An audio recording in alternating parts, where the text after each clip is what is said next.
Et bonsoir à tous, j'espère que vous allez bien. Aujourd'hui, on se retrouve pour débriefer le match qui a lieu dimanche après-midi qui a opposé l'AS Auxerre et l'AS Monaco. Où le score, on voit qu'on s'est incliné 2 buts à 1. Salut Darkov, comment ça, mon surveille? Ouais, j'ai remarqué, j'ai remarqué. Bienvenue à tous sur le chat, installez-vous, on va faire un petit débrief, ça va être plus court que d'habitude parce que normalement on parle du classement, des résultats. Mais vu que là c'est la Coupe de France qu'on est éliminé, bon, ben voilà, on va pas s'attarder 2 heures là-dessus. Après, il y aura quand même des choses à dire sur ce match. Alors, déjà, premièrement, la compo. Bah, je pense que vous êtes comme moi, quand on a vu le groupe tomber, on s'est dit, eux, à tout moment, c'est la mascotte Auxerre qui va être titulaire en défense centrale. Du coup, bah, Pellissier a dû bricoler un 5-3-2. Moi, ça m'emmerde parce que j'aurais préféré qu'on reste en 4-3-3. Mais tu vois que déjà, on met une défense à 5. Mais dans cette défense à 5, t'as qu'un seul vrai central de métier et c'est Sierralta qui revient de blessure. Après, Mensah et Senaya, ils ont déjà occupé ce poste-là. Mais c'est pareil, Senaya revient d'une longue blessure aussi, donc c'était pas évident. Là, si tu prends sur le 11, t'as Sierralta, Senaya qui reviennent de blessure. Et après, t'as Upgard 6 sur les côtés en piston. Donc la défense à 3, on vient d'en parler. Deux personnes dans les buts, évidemment. Dioussé qui a remplacé Azouzi suspendu après ce coup de sang contre le LOSC. Au-dessus de lui, on avait Danois et Matondo. Et devant, on avait Ryan Rodin et Haussmann. Donc, on avait un jeune du centre titulaire, ce qui est plutôt bien. Mais oui, parce que même si on voulait repartir en 4-3-3, et je pense que c'est ce que Pellissier comptait faire aussi. Mais oui, Mara n'était pas là, Diomandé, Geno Ischio, euh, Akpa suspension forcément, Azouzi aussi, Casimir fiévreux, donc pas disponible pour le match. Donc, et même pour aller plus loin, sur le banc, on n'avait que Léon, mais il est dans les buts, et sinon sur le banc, on n'avait que Lasso Koulibaly. Tout le reste, c'est des minots du centre de formation. Donc bon, déjà en voyant le groupe, on savait que ça allait être compliqué. Quand on a vu la compo, on s'est dit forcément ça va être d'autant plus compliqué. Après voilà, ce match-là, ça a permis de donner du temps de jeu aux jeunes. On a vu qu'il y en avait certains qui peut-être plus de potentiel et qui pourrait peut-être être amené à grappiller plus de temps sur la deuxième partie de saison. Parce qu'on le sait que le mercato d'hiver, c'est un mercato d'opportunité. Donc c'est pas facile de bien recruter. Déjà, nous, cet été, on a eu du mal à bien recruter. Donc voilà, faudrait être attentif à certains jeunes du centre qui ont joué crânement leur chance. Donc, puis bon, en face, on va parler de la compo de Monaco. Ils ont envoyé l'artillerie lourde, on va pas se mentir. Ashrade qui est dans les buts, Mawissa Enrique sur les côtés, Kerrer Salissou dans l'axe, Zakaria Golovin au milieu de terrain. Et devant, Akliouche, Minamino, Balogun et Bieret. Donc c'était vraiment une compo full offensive. Et on l'a vu, on en a, on en a chié à défendre sur eux tout le match. Donc le petit résumé de ce match, on va se refaire les moments forts, parce qu'on a eu quand même, je peux pas vous mentir que les trois quarts c'est pour Monaco et pas pour nous. Dès la deuxième minute, centre d'Enrique dégagé plein axe par Mensa, pardon, ça revient seul sur Akliouche qui manque son tir alors qu'il était vraiment dans une situation, enfin il pouvait pas être mieux placé quoi. Mais la défense était aux abois. 5 minutes après, centre d'Akliouche, pardon, bah, Biarrette est seul dans la surface. Du coup, il a tout le temps d'ajuster sa tête pour ouvrir le score. Donc, on subit l'ouverture du score dès la 7e minute. Et après, ça continue à la 12e minute. Une longue touche effectuée par Enrique. Cette fois-ci, c'est Sierralta qui veut dévier de la tête, mais ça part plein axe. Ça arrive sur la tête de Balogun, mais il manque le cadre de quelques centimètres. Et tant mieux pour nous. À la 25e, c'est deux personnes qui s'imposent sur une frappe, enfin une frappe pas vraiment d'Akliouche, parce que Zakaria, pardon, il le décale très bien, et Akliouche, dans le dernier geste, il hésite, il gamberge trop longtemps. Voilà, De Persa s'est imposé, bravo à lui. À la 27e minute, petit espoir puisque Laminci, qui a fait un petit festival sur son côté, qui a attaqué son couloir comme très souvent dans ce match, se fait. Alors, j'ai revu le ralenti. Je vais pas vous mentir. Alors après, le ralenti proposé était pas ouf parce qu'à chaque fois, au moment de l'impact de Golovin sur Si, il y a un joueur devant ou machin et tout. S'il y a la VAR, le penalty, j'ai un doute. Bon, le penalty est sifflé, mais pour être honnête, parce que j'ai assez gueulé sur l'arbitrage, à juste titre d'ailleurs, mais là, bon, après, c'est peut-être moi qui ai mal vu, il y a vraiment péno, il y a vraiment contact. Mais alors, vu du stade en direct, oui, on se dit il y a péno, mais quand tu vois le ralenti, un petit doute. Bref, du coup, c'est Djoussé qui prend ses responsabilités en tant que capitaine. Il frappe en force. Achradi qui part du bon côté, mais Djoussé le tire plutôt pas mal. Et égalisation au Serroise. Après, on a une dernière occasion à la 37e où on a Haussmann qui essaie d'y aller seul. Il va en solitaire. Il a un contre avec un petit peu de réussite. Il se l'emmène jusqu'au bout, mais il contrôle mal. Enfin bref, ce match-là, c'est une. Enfin, cette action-là, du moins, était pas à mettre à son crédit. En seconde mi-temps, on revient avec de meilleures intentions parce que dès la 47e, on a une frappe d'Odgard, repoussée par Ashradeki. Et là, ça revient sur Matondo. Et il est placé à peu près de la même manière qu'Akliouche en première mi-temps. Et il la reprend comme elle vient et ça passe à ça du poteau. Donc malheureusement, toujours un partout. Ensuite, on a une belle frappe de Balogun enroulé qui est repoussé par De Persin. Et à la 72e, on a Koulibaly qui fait un festival. Il prend notre défense, il est fou à poil et il trouve Biarritz seul. Parce qu'en fait, sur la ralenti, je crois que c'est Mensa ou Odegaard qui sont dessus, mais les deux se font bouffer. Mais du coup, Serralta va essayer de contrer Koulibaly, mais vu que Serralta va sur Koulibaly, après derrière ça coulisse mal. Alors je sais pas si c'est Scénario ou quelqu'un d'autre qui doit être au marquage, mais du coup, Biarritz se retrouve seul. Et du coup, bah, Biarritz seul face au cage, et surtout contre nous, en général, ça fait but. Donc, doublé pour Biarritz. Et après aussi à la 78e, on a chaud parce qu'on a Kliouche qui sert en retrait Balogun, mais De Persa sur une grosse parade. Et à la 90e, c'est peut-être l'action où je suis le plus dégoûté. Deux Vernois qui nous fait un centre, mais au cordon. En plus, l'action est magnifique parce qu'on a Sissoko qui revient qui recule par rapport à sa position d'avant-centre pour proposer une solution. Il trouve De Vernois et là, tout de suite, il fait un appel de ouf. De Vernois, l'œil de lynx, il voit l'appel, il lui met un centre au cordeau. Quand je vois la qualité du petit à faire descendre comme as, je me dis bon, est-ce qu'on lui donnerait pas plus de temps de jeu au garçon? Et après, malheureusement, alors même si le centre est parfait, Sissoko fait une tête un petit peu trop écrasée et qui met pas en difficulté à Shradeki.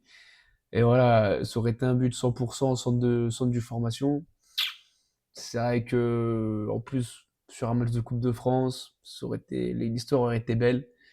On aurait pu égaliser à la fin, passer au tir au but. Alors après, tir au but, on sait jamais, hein.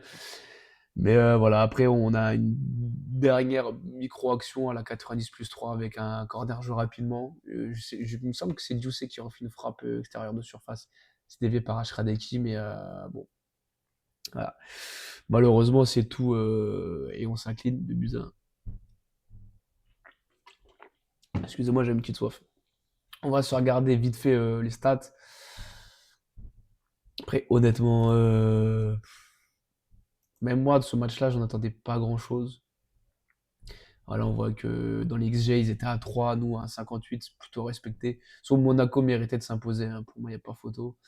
Même si, Pellissier l'a dit en conf de presse, encore une fois, c'est pareil. Si on est plus réaliste, plus tueur devant, et moins con derrière, enfin, pas moins con, mais plus attentif, on va dire ça comme ça fait plus pro.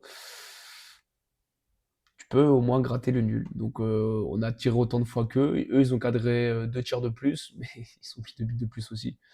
Mais la majorité des. Parce que de Persa, on va en parler juste après la note, mais il m'a fait un gros match également. Bon, voilà, après, première mi-temps, ouais. Autant la première demi-heure, j'ai eu très peur. Je me suis dit, on est à côté de la plaque. Euh, on touche pas une cacahuète. Ça va être long. Après, on met ce penalty. J'ai l'impression que dans les têtes, ça va un peu mieux qu'on joue libéré. Et après, je vais pas dire qu'on a déroulé, mais je veux dire, on a senti les joueurs plus à l'aise, plus entreprenants, qui jouaient plus libérés. Parce que c'est pareil, un match comme ça, et il y a des joueurs que je vais pas louper, même si je suis conscient du nombre de blessés, de suspendus, de ce que vous voulez. Un match comme ça, tu sais que tu joues contre Monaco, que tu as 150 blessés, tu rien à perdre, tu es chez toi, tu joues à domicile. Joue libéré. Et on l'a vu, mais pas assez. Après, il y a certains joueurs qui m'ont déçu. Mais on va en parler tout de suite, puisqu'on va passer aux notes. Donc, on va commencer par notre gardien. Théo de Persin titularisé au profit de Léon sur ce match. Il prend 2 buts, certes, mais pour moi, il fait quand même un bon match. Après, même s'il y a des fois il y a des relances au pied qui étaient un petit peu douteuses, mais voilà, il fait un bon match. Je vais mettre bon match parce que en face, t'as quand même Biarritz, Balogun, Akliouche, Minamino, t'as quand même une grosse artillerie lourde. Et alors après, sur le deuxième but, bah, c'est pas de sa faute, ça coulisse mal et Biarritz se retrouve seul face à lui. Donc là, t'as plus qu'à brûler un cierge et prier pour qu'il la loupe, mais il l'a pas fait. Alors il l'a fait tout le reste de la saison, mais contre nous, il s'est dit non, non, c'est mort, je porte mon doublé. Sur le premier, ouais, il peut peut-être être mieux placé, moins avancé, mais c'est pareil. Biarritz était seul, donc. Mais après, par contre, il nous a sorti des vraies parades et il nous a sûrement permis de. Parce que si on prend que 2 buts, c'est quand même en partie grâce à 2 personnes, faut pas l'oublier. Upgard. Euh, il faisait partie des joueurs que j'attendais particulièrement. Je vais être indulgent, mais avec tous, quasiment. Parce que voilà, parce qu'on repasse à 5. Parce que. Et je pense qu'il y a ça aussi qu'à jouer, c'est que ça faisait 3 matchs qu'on jouait à 4, enfin plusieurs matchs qu'on jouait à 4, que c'était installé. Là, on repasse à 5, donc forcément, les circuits de passe sont pas les mêmes, les automatismes pardon, sont pas les mêmes. Les 3 quarts reviennent de blessures, donc ils sont peut-être pas forcément à 100% non plus. Mais t'as pas le choix de les aligner parce que sinon, tu mets les poussins. Donc voilà, Upgard, on va mettre match correct. Parce qu'encore une fois, défensivement, c'est un poil trop léger. Mensa, pareil, match correct. 2-3 relances où il m'a fait peur, notamment une dans l'axe en première mi-temps. Après, balle au pied, à certains moments, j'ai bien aimé. Il a essayé de dézonner, de ne pas rester à un poste fixe. Voilà, il a essayé de se libérer un peu, d'apporter des solutions. Bon, c'est un match correct.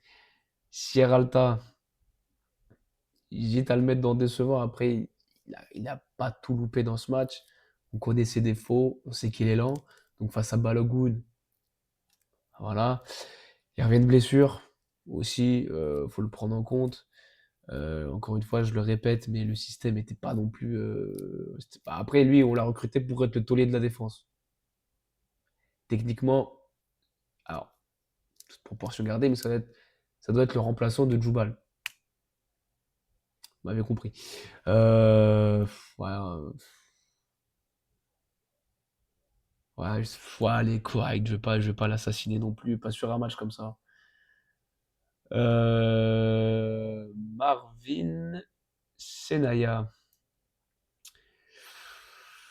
Pareil, je l'ai trouvé un peu juste par moment, mais après, il revient d'une longue blessure aussi.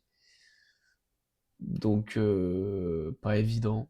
Mais pareil, moi, le mettre décevant, c'est dur parce qu'il s'est quand même battu, il a quand même rien lâché. Donc,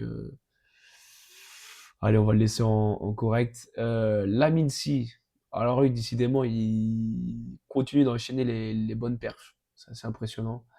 Encore là, contre Monaco, il s'est pas caché, encore une fois, parce qu'il il me semble que le penalty contre le LOSC, il me semble que déjà, c'est une faute sur la Mitzi. Donc, c'est vrai que sur son côté droit, il fait du dégât. Hassan, Diouf, ouais, on va mettre match correct, il met son penalty. Après, ouais, sur la globalité du match, on sait qu'il c'est pas du tout le même profil que El Azouzi. C'est deux profils complètement différents. Mais bon, voilà, on savait qu'elle allait souffrir dans ce match-là, ce qui est tout à fait logique. Quand tu vois l'équipe l'équipe Ligue des Champions alignée par Pocognoli en face, pardon. Donc voilà, il fait son match aussi également. Par contre, Kevin Danois, je commence à être embêté avec lui. Parce que ça fait plusieurs matchs où je le trouve en dedans. Et alors après, faut pas oublier, il est jeune, certes, mais cette saison, il doit entre guillemets passer un cap.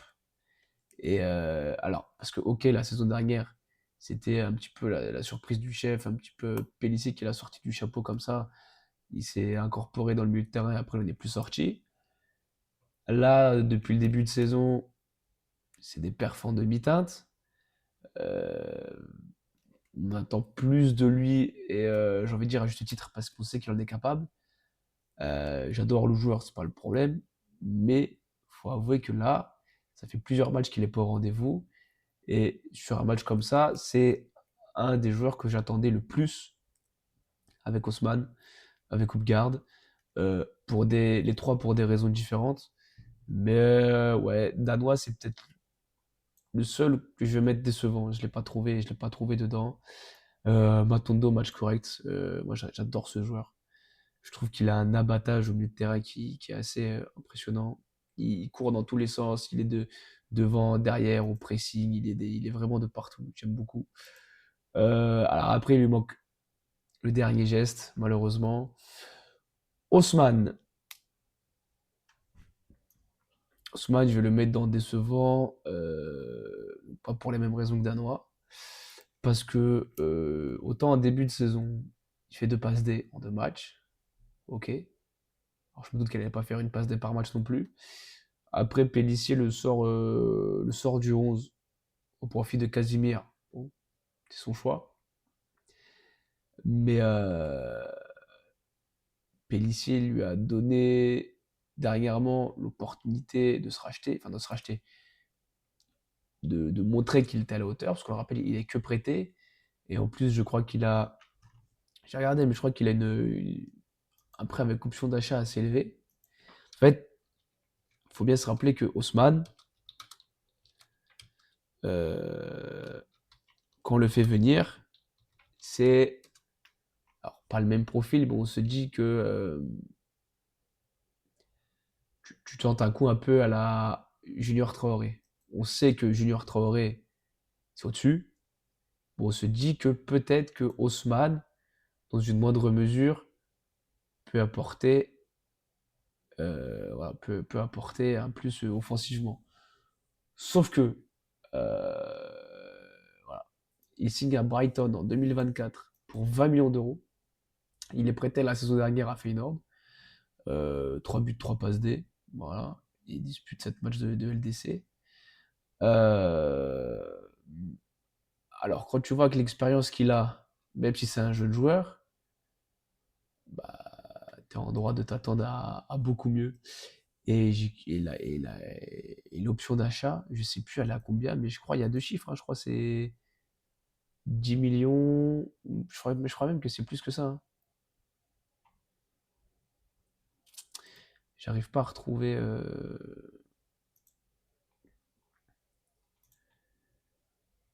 Toujours donner mon maximum au premier ligne de la GIA. Ouais, bah, c'est pas suffisant. C'est pas suffisant. Donc, non, mais là, pour le coup, je suis vraiment déçu d'Osman parce que là, on lui donne la chance. Enfin, Pellissier lui donne la chance. C'est pas moi qui lui donne. Et je suis déçu, quoi. Dire, alors, encore une fois, ouais, on le sait. Mais c'était pas, voilà, c'était pas non plus le match idéal pour performer. Mais même dans l'envie, dans les efforts, dans les courses à haute intensité, je suis déçu. Voilà. Ensuite, Ryan Rodin. Alors, ça me gêne. Pourquoi? Parce que, mettons, c'est Mara qui fait le même match que Rodin, je mets décevant. Là, c'est un jeune du centre. Tu le lances, parce que c'est sa première titu, contre Monaco. En charnière centrale, tu as Kerrer Salissou. Sur les côtés, tu as Marouissa Enrique, donc voilà. Et surtout que, voilà, encore une fois, c'est pas comme si dans notre 4-3-3 avec nos 10 joueurs types et juste Rodin, on va dire en genre comment dire, pas de complément, mais en joueur qui ne fait pas partie de l'équipe type. Euh, donc, c'était pas non plus idéal pour lui. Après, techniquement, je l'ai trouvé un brouillon, mais j'ai pas envie de lui tomber dessus parce que c'est un jeune du centre de formation. Après, son match, décevant, c'est un grand mot. Voilà, c'est contre Monaco. Bon, il y a quand même quand même mieux pour se lancer dans le grand bain. Mais à l'inverse, le jeune Sissoko qui est rentré à la fin, ben, alors après, il est rentré, je crois, la dernière demi-heure ou quelque chose comme ça. Il a remplacé Rodin. Est-ce que Sissoko avait été titulaire à la place de Rodin? Est-ce que ça aurait pas été similaire? Est-ce que les rôles auraient pas été inversés? Peut-être. Ce que je veux dire, c'est que voilà, Rodin, je vais pas le noter, même s'il a joué une demi-heure. Je veux pas lui tomber dessus. C'est un jeune, voilà. Lasso Koulibaly, il est rentré pareil, il a joué une demi-heure. Bon, il fait une entrée correcte. Pareil, après là, il a joué véritablement piston. Je vais te dire, mon grand, là, c'est les vacances, tu te remets correctement. Et contre Brest, en 4-3-3, je te veux titulaire sur l'aile droite. Voilà. Il est rentré à la combienième minute? Ouais, bon, en même temps. Ouais, Koulibaly, on va quand même le noter. On va mettre. Mais c'est pareil, Koulibaly revient de blessure. Donc, voilà. Et après, Sissoko. Mais Sissoko, je vais quand même mettre. Ah non, je voulais noter. Ah si, mais Sissoko, ouais, alors, bonne entrée, mais je trouve enfin, il fait une bonne entrée, Sissoko quand même. Puis alors de Vernois aussi. Même Zadie, c'était pas mal le milieu de terrain, il s'est pas caché. Bon, Djoubaté est rentré que 2 minutes, donc voilà. Bon, enfin bref, voilà pour les notes. Je pense que j'ai oublié personne. Ouais, parce que Rodin, franchement, ça me fait chier de. Dire si je le mets dans décevant, c'est dur. Après, oui, son match, il est pas bon. Tu sens que la marche, elle est encore un poil trop haute. Mais c'est dur. C'est dur. Après, voilà, tout le monde a joué le jeu, tout le monde a mouillé le maillot. Ils ont fait comme ils ont pu. Voilà, enfin, c'était une équipe qui joue l'Europe, qui joue la Ligue des Champions.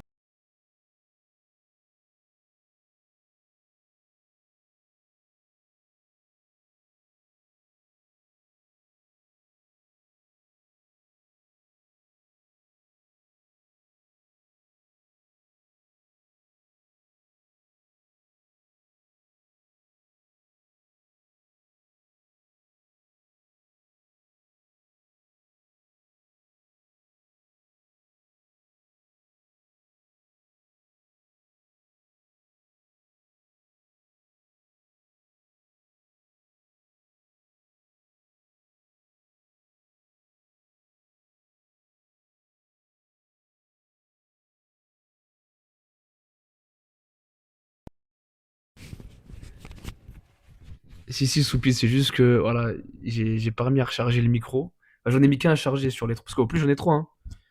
Bon, on va finir comme ça, c'est pas grave. Bah, salut Soupi, tiens d'ailleurs, je t'ai même pas salué. Du coup, si tu peux me dire à quel moment il y avait du son et à quel moment. Bah, en fait, où le micro s'est arrêté, que je puisse reprendre Il faut t'expliquer, j'en étais sûr. Ah, mais au moins, dites-vous, parce que je te vois aussi, Darkov, dites-vous que si ça m'arrive là, ça arrivera pas sur la station Rocket. Eh oui, bon, ça arrive en stream, c'est un peu con. Ok, ça me. De toute façon, je sais même plus ce que je disais, donc. Oui, si, le mercato. Euh, Donc bon, voilà, on va falloir se concentrer sur le mercato. Les gars, reposez-vous, passez de bonnes fêtes. Abusez pas trop, revenez pas avec 30 kilos en trop, ça a fait désordre.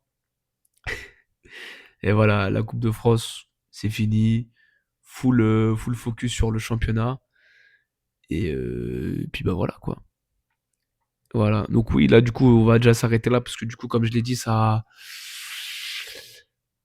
Les classements après, même si on peut se faire rapidement un truc de la Coupe de France qui est passé, mais pour les 16e, voilà, on a du Angers-Toulouse, Bastia-3, Montreuil-Amiens, Orléans-Monaco.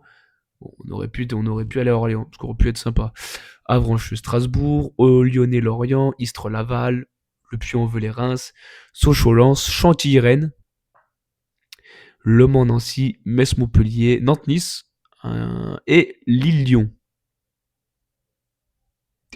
Mais ils ont pas mis Marseille là-dedans? Ou alors je les ai pas vus? Ils sont où? Ah, montrer plus de matchs. Bah oui, c'est mieux. Voilà. Paris FC, PSG et Bayeux-Marseille. Il y a quand même un Lille-Lyon. Ah, donc il y a forcément un des gros qui va sortir. Après Paris, PSG et Paris FC à voir.